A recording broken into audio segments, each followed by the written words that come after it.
All right, so this is a pretty cool episode for me because exactly 1 year ago, Mr. Ben Dings was my very first guest on this podcast. At that time, we were just trying to figure out where the market was going, talked a lot about real estate, and there was a good bit of uncertainty. So we're going to start today's episode by talking about what the market has done. What has it changed in the last 12 months? We'll talk about some of the numbers, where interest rates were, what the market looks like, and then some other things that have changed in our societal norms, AI, a few other things. So we'll also talk about what has not changed and what is stable and what still feels really good. And so I really look forward to this episode with Mr. Ben. Thank him for inspiring me to start my podcast, for being my first guest, and for coming back 12 months later. Let's go.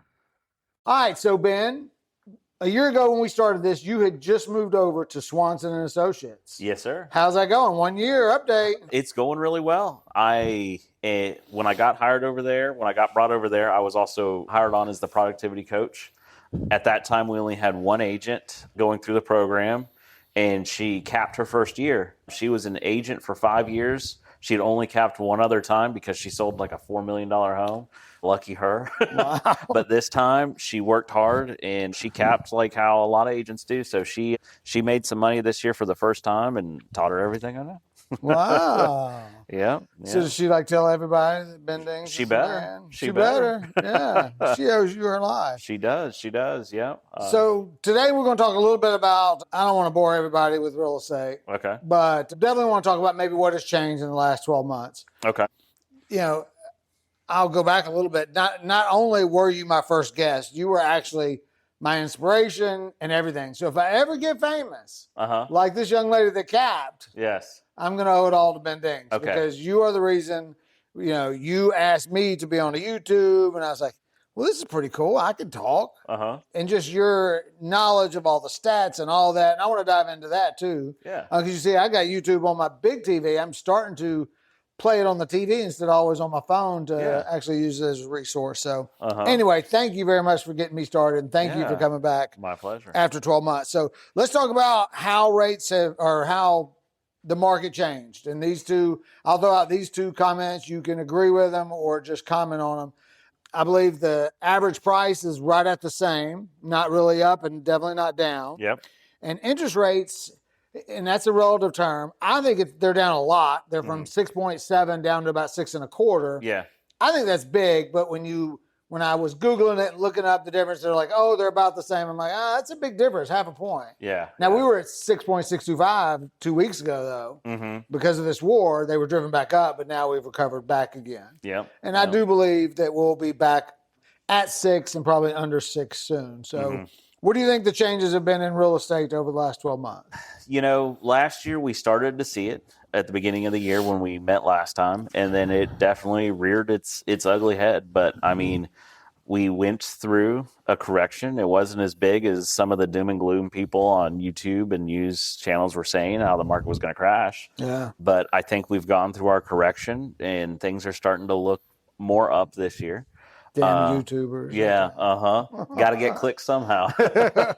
but yeah, I mean, when they were, like you said, when rates were like 6.7 or last year, that people were getting in the 7s. That was unaffordable. Now, more people are able to get in the 6s. Some people are buying down rates into the 5s. So yeah, FHA and VA are at 5.75. Yeah, exactly. I think, I told you that this month currently is a really strong month, and that's reflective of the 45 days ago when we saw rates drop consistently in the 5s. I mean, that definitely spurs activity. Yeah, when you see a 5 in the front. I think. Absolutely. And I think, we're about to get into that busy season where kids are out of school. People are all starting to move. So we'll see what it does. But I mean, before COVID happened, the average time on market for a house was around 6 months.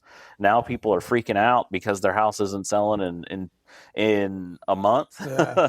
but so still, what is it now, about 60 days? It's about 90 days, 45 to 90 days, depending on the area. Which is where it's supposed to be. Yeah, and that what is considered a healthy market? Exactly. So, some systems even still say that we're considered in a seller's market.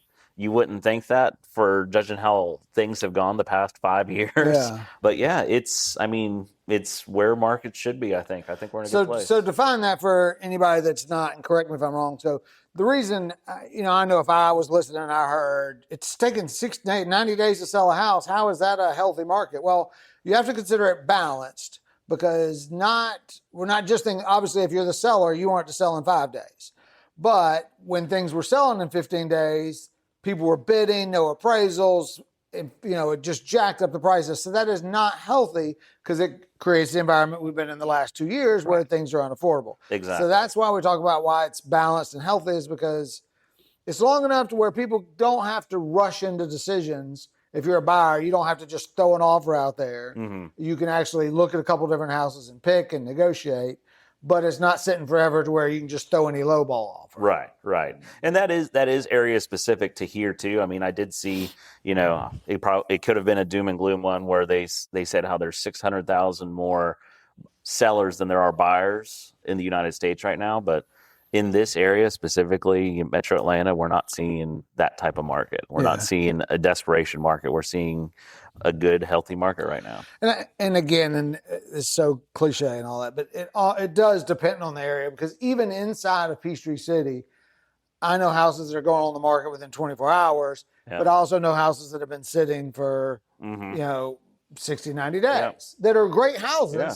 It's just a matter of some areas are just highly sought after, some price ranges, et cetera. And the crazy thing is too, is, this has happened twice to me this year so far. I've had a listing sit, 30 days, 60 days, nothing. And then all of a sudden I get 3 offers on a weekend for the same house that's been on the market for 2 months. No traction, nothing at all, just a few showings. Then all of a sudden, boom, it happens. It pops. So it's funny you said that, because I have a good friend of mine that's buying a house, and I feel horrible.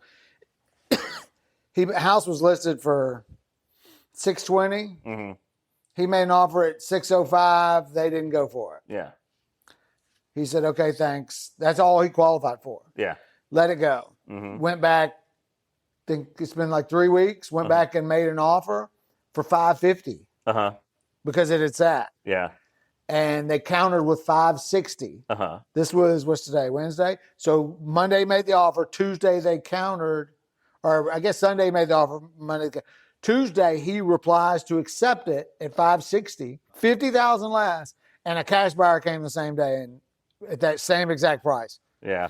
How does that happen? That's a little weird. Nobody's making offers on this house. They drop at $50,000. All of a sudden, you have a cash offer. That seems fishy. Yeah. It sounds like they went and called one of those people that call you all the time, to like Open Door or something. Possibly. I guess they could have. Why would you? Is that still considered a cash offer? Open Door? Yeah. I guess so. They'll still buy your home, and then do nothing to it, and then try and sell it themselves. Maybe, but I don't feel like it's a.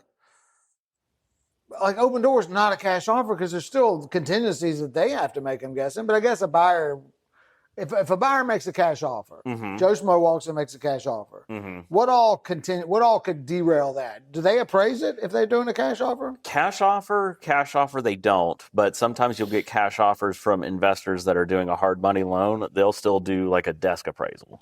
But would it be contingent? Like, could that? Sometimes. Well, I guess sometimes they are. Sometimes if the hard money says no, okay. A lot of people that still get hard monies have enough money in their portfolio to where they can liquidate something to make it happen, even if it doesn't. But if they didn't have that, so if you get a cash offer, you're typically getting good earnest money, and you're pretty confident in that offer, right?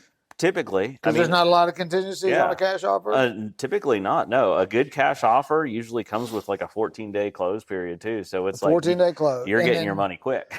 So, but like when people are getting financing, they have that due diligence of 7 days they can walk away for any reason. Yeah. The cash offers have the same thing? Sometimes they do. But if you're talking like what you said, significantly cutting the price, what I suggest to my folks is like, no. If they want something, they can do a 3-day, but they don't need to do more than that, because I mean, at that price, they're getting what they're getting is what I'm telling my folks. We're trying to make something for them, And at that price, if they want to negotiate down $70,000 and then on top of that ask for 10 days inspection so they can knock it down another 15,000, no thank you. That's what I tell them. That's true, because then they're tying your stuff up and they're doing that on purpose. So. Yeah, absolutely. So you mentioned correction, like we had a correction in the last 12 months. I mean, I guess that's a relative term as well. So, I mean, some areas have seen prices pull back, but the average has not gone down. So it's more just returned to more of a balanced market. Yeah, I think that, that's the correction that I've seen. Yeah, it's some agents, in 2021, agents didn't have to have any skills. They could just have a license and just wing it, and they would still make a lot of money because everyone was buying houses back then. Now, the real estate agent, the successful ones, are back to skills. We are now skilled again, and that's a correction that's been made. The correction's been made to where people aren't bidding or offering $50,000 over ask and gonna pay the difference with cash. The appraisal gaps. So when you say the skill, we're probably still weeding out some agents though, because not every agent's going to jump out. But you might have an agent that's working for you right now that is not skilled at negotiating, whether they're your buyer's agent, whether they're the listing agent, maybe they don't have it priced right. So many things. I think in this market, it is so important to have a good real estate agent because of the fact that buyers are negotiating and buyers are willing to walk away. Yep, exactly. Where before, because I guess I've seen the stat a few times that in Georgia has a very high number of canceled contracts. I don't know if that's still or if that's a couple-month-old stat, but evidently a lot of people, for some reason, Georgia was mentioned, had a lot of canceled contracts where people were like, nah, never mind, I'll go find something else. If you find this video, please subscribe.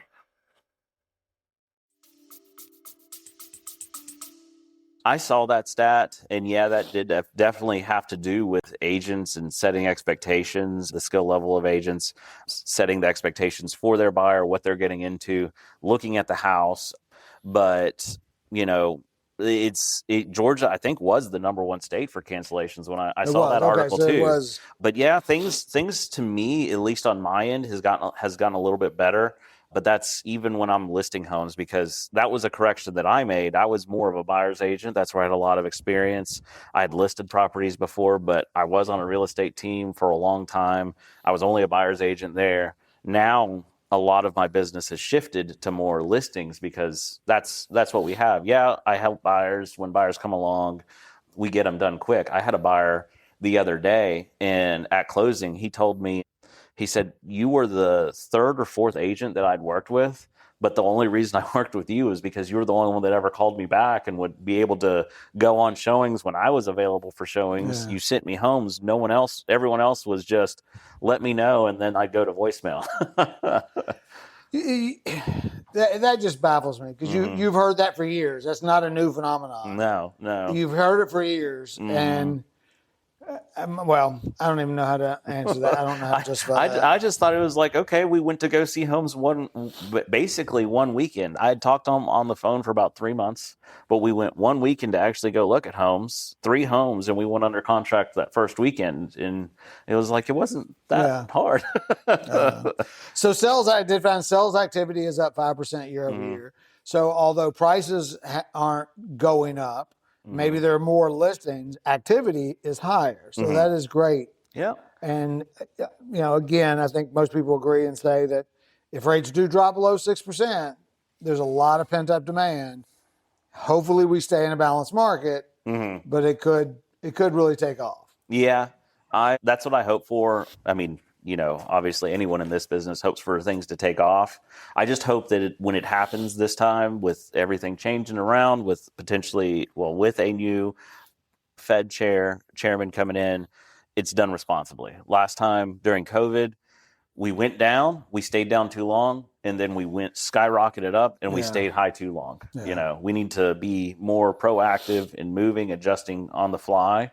And or just get rid of the Fed altogether and let the market do what the market does. Yeah. That's a lot more painful, but it's real. I mean, I agree with you. That would be definitely an option to do. There would be that learning period. And I was just saying, I said that from ignorance. I am sure there are bad reasons. I don't know if it worked, but I like the idea. Banks already, there's like a 2% gap, a little bit more than a 2% gap between what the Fed rate is and what a mortgage rate is. So, I think y'all, mortgage brokers or banks have already taken it into their own hands a little bit. Yeah, so, there's true. definitely movement in there. All right. So what has not changed in the last 12 months so what I wrote down, and it could be anything. We're going anywhere now. So what has not changed is there has not been a collapse like that. Correct. And jobs are still good. Mm-hmm. They're teetering, and there's caution, and there's all this AI, and we'll dive into that as well. There are speculation that jobs could be heading off of a cliff, but so far they've been strong, and everything's been good in that department. What else has stayed the same? I think jobs has gone a little bit better even. The market that we're in has stayed fairly similar. It's just been a marathon of sticking with it, I think. Yeah. The market, like you said, everything's been fairly stagnant. Prices have been stagnant. Interest rates have been kind of stagnant. Everything's been stagnant. And at this point, it's just been in this business, sticking with it and staying in that marathon and not falling and collapsing. The buyers still want what buyers want. Sellers are learning that they can't get everything that they want. They can't sell a house at zero closing costs over in 20 and not fix the carpet and the holes in the wall and all that stuff. And you're getting the value of your home, the actual value of your home now. Right. So that's good. That's important. Mm-hmm. Yeah. Mm-hmm. It's a sign of a healthy market. If you're giving up everything, you're not in a healthy market. If you're taking everything, you're not in a healthy market. I agree. All right. So what is different 12 months? So these are a couple things. Mm-hmm. The world is a lot more unstable now than I can remember. Mm-hmm. I don't know if that's an age thing, though, because there's always been wars here and there. And I just never cared or paid attention. And now that I'm old, I'm like, So we'll ignore that part of it. We got a World Cup coming. That's big in Atlanta. Yeah. That's exciting. And then AI, which we could talk a whole lot about, all of that, how it relates to jobs, real estate, life, robots, all of that. So what else do you think has changed in the last 12 months?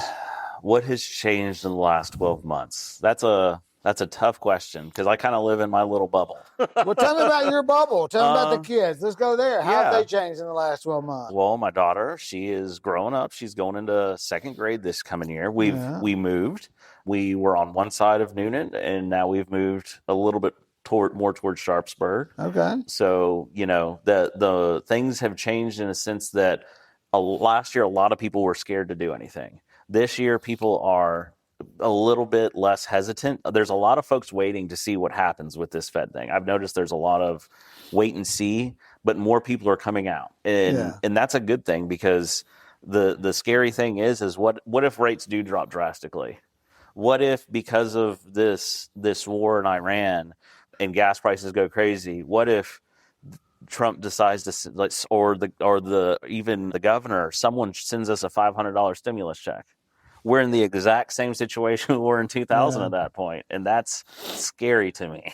What if rates go up? If rates go up, because they could with inflation. Mm-hmm. I mean, we talk about wanting the Fed to do this and that, but if inflation's creeping in, they can't lower rates. If rates go up, how significantly are we talking here? Are we talking 0.5%? Are we talking 2%? So, in my opinion, the reason for rates, because other countries have raised their rates. Mm-hmm. If the reason for rates are because of oil, then why would you lower borrowing costs? Or why would you raise borrowing costs to stipend it? That doesn't make sense. No. Inflation is not being caused because people are borrowing too much money and expanding their companies or getting equity lines in cars. Right. So to me, you're punishing this person because this person's doing something bad. Yeah. So I don't think that rates should go up, but it's more of a signal, I think. It wouldn't be much. It'd be 0.25%, but that still could put us back at 7%. Yeah. I don't think it's likely at all. No, but if it did, I think we're on that cusp right now. We're teetering back and forth. If rates went up drastically, if rates went back up to 7%, we'd start to go back to the market that we had last year, and I think that's where we'd start to see. I think home prices would come down more, and then sellers would be in their homes longer. Yeah. I still don't see a crash happening. The way that the Fed works is they're just trying to balance things out. In my opinion, they just constantly are trying to keep, when it starts to teeter one way, it'll start to teeter the other way. It'll just keep doing this back and forth. Yeah. I don't see us having the crash that we had in the early 2000s. No. Absolutely not. No, I agree. Okay, so you got Claude, ChatGPT. These were all around a year ago. I may have been doing a couple things. I don't even remember really if I probably wasn't. I knew it was where I might have like done my son's homework for him on it once, but not like now where everything, like I remember people talking about it taking over and Google going away. Yeah. I was like, no, I go to Google all the time. Yeah. And now I never go to Google. Like I'm shocked because I feel loyal to Google. I feel bad. But Google don't answer my damn questions. No. Now people say ChatGPT it. Yeah. But now even when you type something in Google, it gives you like a ChatGPT. It gives you an AI option. I mean, we've had AI around for a lot longer than, this conversation has happened. It's just it's kind of like, to me, it's kind of like when the car was made to to going to space was a lot quicker than us going from creating the wheel to creating a car. It's exponentially growing, but the real estate business, there's a lot that is still very human skill based compared to AI. When it comes to AI, yes, some jobs are going to get lost, unfortunately, but it happens with everything. And humans find new ways to adapt to that. And when the steam engine came along, new jobs were created. Then yes, jobs were lost, but it's the same thing here. I'm sure it's going to create new jobs. All these data centers that everywhere they're talking about. You're not just talking about construction. You're talking about maintaining. Eventually we'll all be part of the matrix, but until then. So I just listened to a podcast. It's probably been 2 weeks ago that talked about how all this was not fake, grossly exaggerated, like with the .com era, that all the AI companies have created this momentum or whatever it is, that they've created this discussion of, oh my God, AI is going to take over, it's going to do everything, when it's really not. It's really not going to replace all these jobs. And I don't know the answer, but it gave some pretty good arguments of how this is purely driven by the companies that tend to profit from it. Yeah. Like they're creating this whole narrative and we're all buying into it and scared. And what are we doing? I'm sitting here buying subscriptions to every AI and trying to learn as much as I can because I'm scared it's going to replace my job. When all I'm doing is exactly what they want me to do. Yeah. I mean, you look at AI, at least where we're at today with AI, we're not at that place. I mean, when I said we've already had AI for a while, look at Zillow. Zillow has had their Zestimate for how long? That's AI. But it's still to the point to where they're not just a few $1,000s off. A lot of times when I'm running my numbers, they're tens of thousands of dollars off. Definitely. And that's AI giving you those numbers. I mean, look at, like, I hear on the radio where they talk about lawyers that are being disbarred because they wouldn't put their thing in AI and then it gave them fake cases. It's not to the point to where it can run everything. And even in my bubble of just real estate, I can see where AI is not going to take over because it's not at that spot yet. Like there was a house last night, I had my broker call me for a second opinion because it was a piece of land and Zillow was saying it was worth $900 and something thousand, and he was like, just run your numbers and tell me where you're at. And I called him. I said, okay, I'd say we're around $600,000. He goes, okay, I had about 625. Thank you. but it just shows that's hundreds of thousands of dollars off.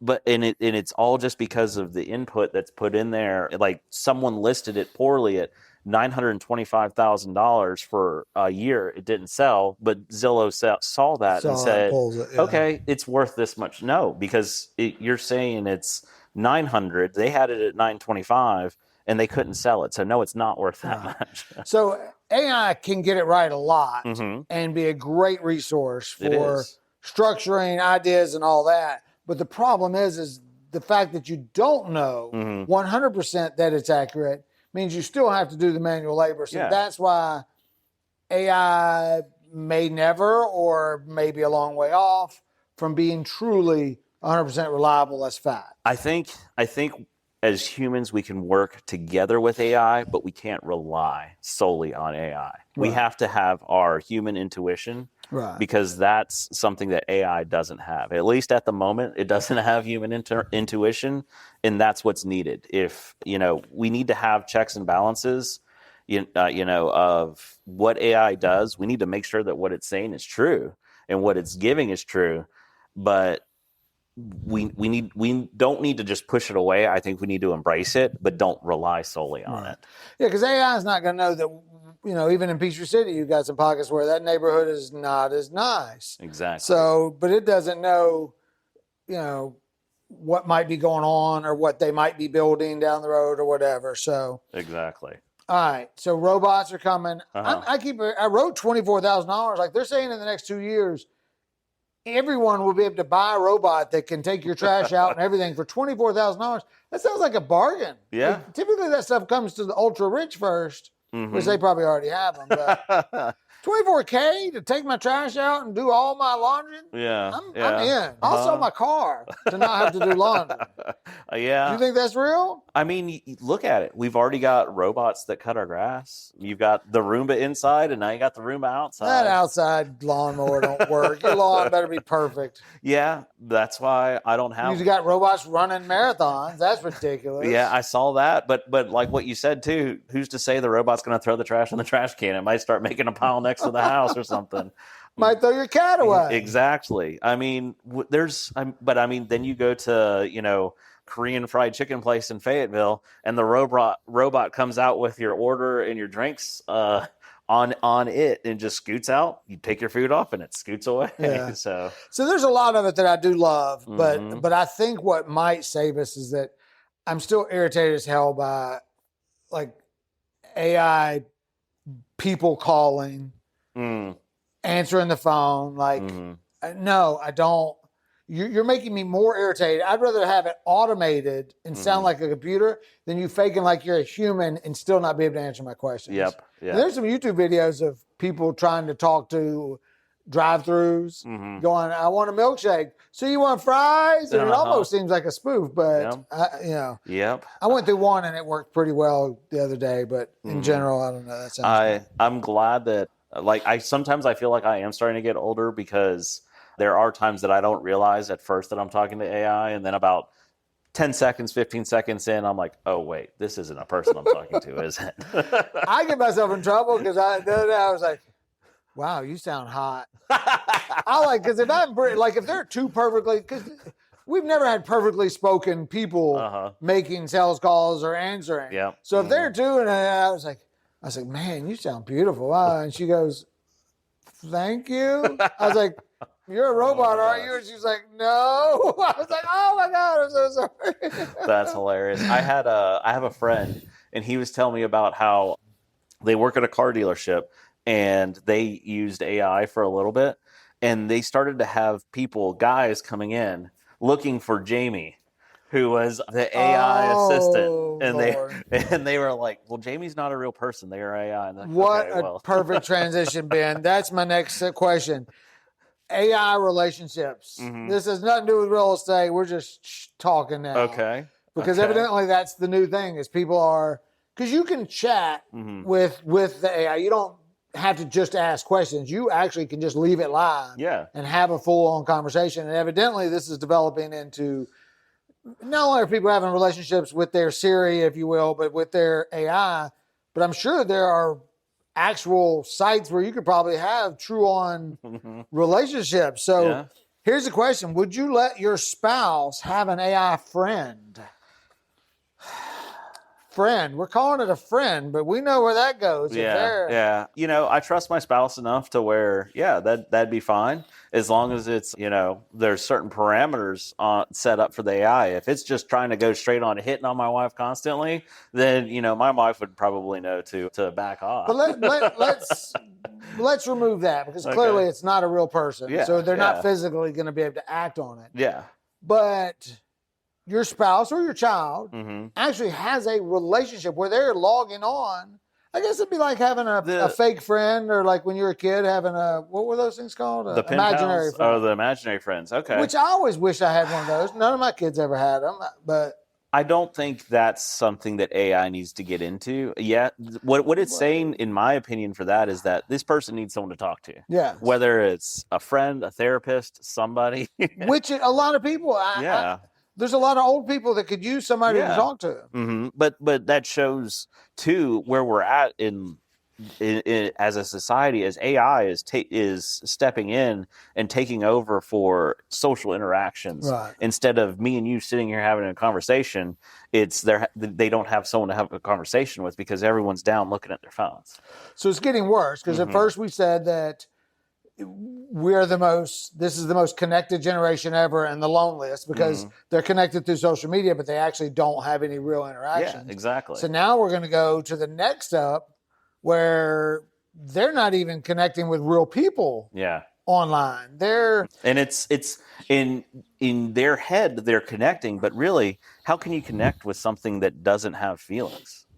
That is not connected. AI is not connecting with you. You may feel that you're connecting with it, but it has no emotions. It has no feelings. You're not truly connecting with it. So all you're really doing is connecting with yourself because it's agreeable. Typically, you're having you're just having a mental conversation with yourself. Yeah, exactly. So my only positive for this is there are a lot of people that have right now. If you take it away, they have no one to talk to. Yeah, and so proceed with caution, if you will, because you don't want that to replace anything, and you really don't want to be that type of person. But for the person that is maybe an invalid or suffered from trauma or whatever that looks like, or the old person that has nobody, it gives them somebody to talk to. It does. Yeah. It's Ma, call your robot. Leave me alone. Yeah, but that's what dogs are for. That's what cats are for. But then you can get the robot that can clean up the litter box or open up the door and take them outside. So you need a dog and a robot. Yes, a dog and a robot. You can talk to your robot about the exactly. dog. Yep. I love it. Oh God, if they have robot dogs. They have the kid toy robot dogs, but you can't yell at a robot for sometimes I have to get onto my dog because since we've moved, he's still learning where the bathroom is, and he's learning that the house is not the bathroom. Yes. So I've been having to get onto my dog lately. So that's one thing that is great about AI. They don't take dookies in your living room. Yeah. So what? And this is on the spot. Can you think of anything do you have any fears about AI for the next 12 months? So from 1 year from now, what could go wrong with all of this? Not just AI, because that's obviously there's so many good uses for AI, but we're talking about the progression into robots and computers taking, they're talking about using Claude I'm listening to these things and they're like, there's going to be 75 different Facebooks now. People can create these things. I'm like, I still can't. Yeah. With Claude. I don't know how to create that crap. I couldn't even create a mortgage calculator. I tried to use it. To me, the biggest, I mean, I'm 39. I'm almost 40. I grew up in the generation of watching movies like Terminator, Matrix, all that stuff. So that's always in the back of my mind of one day machines are going to take over. But in reality, right now, my biggest fear is no matter what laws are put into place, we're never going to have any sort of privacy ever again. Yeah. Because AI can set it up to where, you have your phone where it has facial recognition on it. Now it knows what you look like.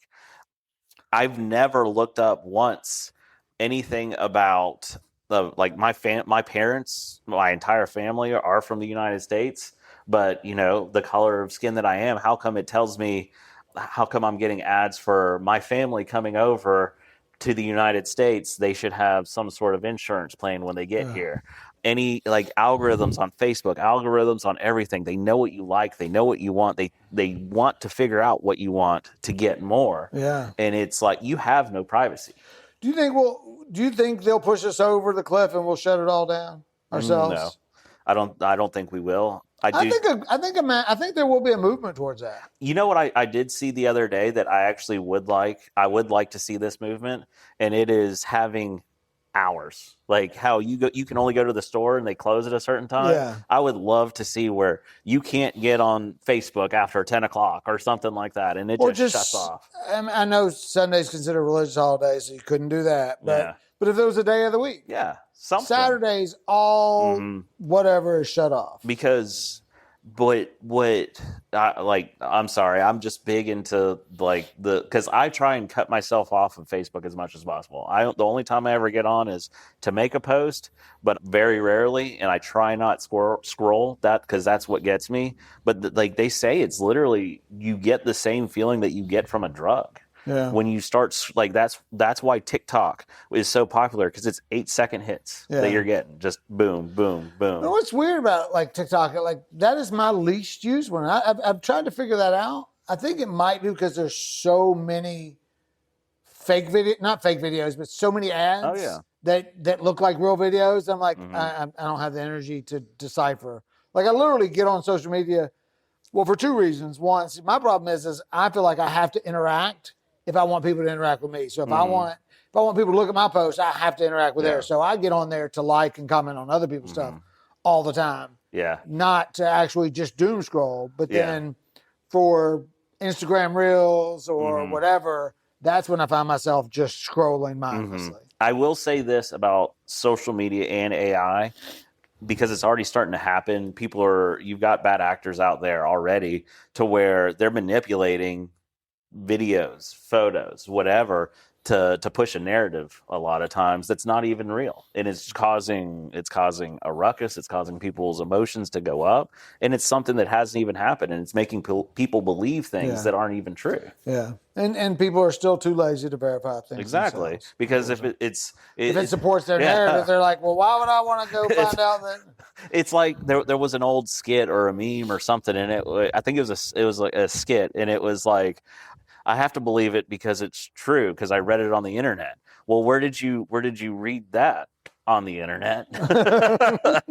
And it's the same with this. Like people believe stuff because they see it, and like you said, they don't go and verify. But it's hard to not believe it when you see not just one thing, but when you click on it, then your algorithm says, oh, they really are into this. I'm going to keep pushing this in front of them again and again and again. And then they believe it because they've seen now that their entire feed is that one thing. And I'm trying to reverse that for myself because I've found that I've been diverted because of a few things that I'm passionate about. And I found myself in an echo chamber. And I don't like the other echo chamber, but I need to know it so that I know that mine is accurate. Yeah. So, well, one last question. Okay. Let's tie it back to the whole 1 year anniversary. Okay. Let's think 1 year from now. Okay. Let's go back to real estate. What is a mistake that buyers or sellers, if they look back 1 year from now, what is a mistake that they could be making over the next 12 months?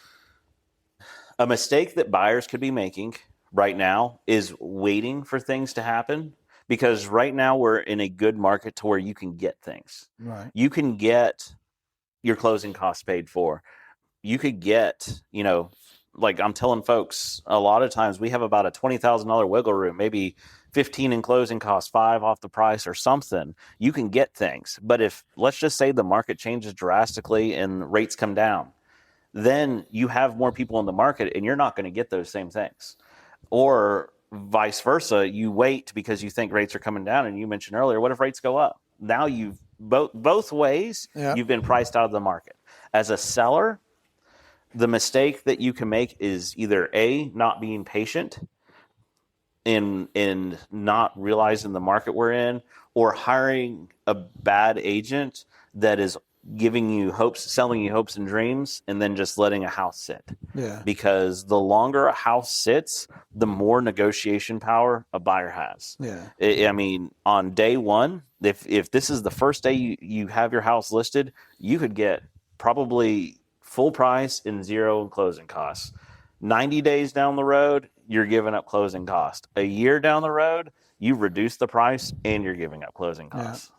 I mean, look at that person you're talking about. They had on the market and they, what, $70,000 off? Exactly. Yeah. So I know Tyler Willis, a real estate photographer, posted yesterday just talking about, please, y'all don't know how important it is for you to stage your home, to make sure it's clean, make sure it's, I've seen agents use the word beauty pageant ready. 1 year ago, you just smashed my kitchen, told me how trashy it looked. Yeah. And how... Yeah. It still matters. Pictures still matter. You're not supposed to agree that my kitchen is trash. It wasn't that bad. My kitchen's worse sometimes. All right, well, we've moved to the living room. We've moved to the living room. You need this beauty pageant ready. What needs to go in here to stage this room for to put the house on the market? And y'all can't see it because he's got ample things to choose from. I would take out all the personalized stuff, all the family photos, all that stuff needs to go. And it would just be like the best way to describe it is when you walk into go to Haverty's, Rooms to Go, wherever, they don't have all this stuff. It's a couch, table, some flowers, call it a day. No drum set. No drum set. I can take that with me. That's okay. It'll be safe at my house. My green screen, is it got to come down too off the wall? The green screen would come down because this is all personalized stuff. This is what's supposed to be a formal living room. What about my Snoop Dogg? Oh no, you definitely have to keep that. Okay, so you that's definitely keep that right next to Jesus. I apologize. He is behind Jesus, though. He's behind Jesus. We don't know where he is with his walk. So no, it's when people come in. And you don't want them to think, oh, I have to clean, like this is dirty. No, you want them to come into a showroom, basically. Yeah. That's the best way to describe it. They need to see a showroom because that's where dreams happen. If it didn't, then when you went to Rooms to Go or to Haverty's, then their places would be cluttered too. Right. But they're not because they have a product to sell and you have a product to sell too. As much as it's your home, because everyone still has that mindset, and it's rightful. You've lived there for how long? Forever, you know. Yeah. But you have to take away the personalness of it. It's not about to not be your home anymore, and you're selling to someone that they don't want it to be your home. They want it to be their home. So you just have to keep that mindset in mind, as hard as it is, and detach yourself as much as possible, and just. You're working. Your real estate agent is working, but you also have to work to keep it clean, you know, and keep it presentable. Man, I love it. You're really good. You're really good at this. You're really great at your videos. You have a YouTube channel. Let's send them back to there. Yep. Go to Georgia Home Hub. I've taken a little bit of a hiatus, but I do have several videos that are in the pipeline that are about to be made. So come check out my channel, Georgia Home Hub. Awesome. I appreciate you. Thank you for everything you've done for me to get me started. Yes, thanks for coming back. Love having you on. Thank you. You're awesome, Ben. I appreciate it. Thank you so much. Have a good day. Bye-bye. That was the best one ever. All right. I appreciate it. Are you having a David day?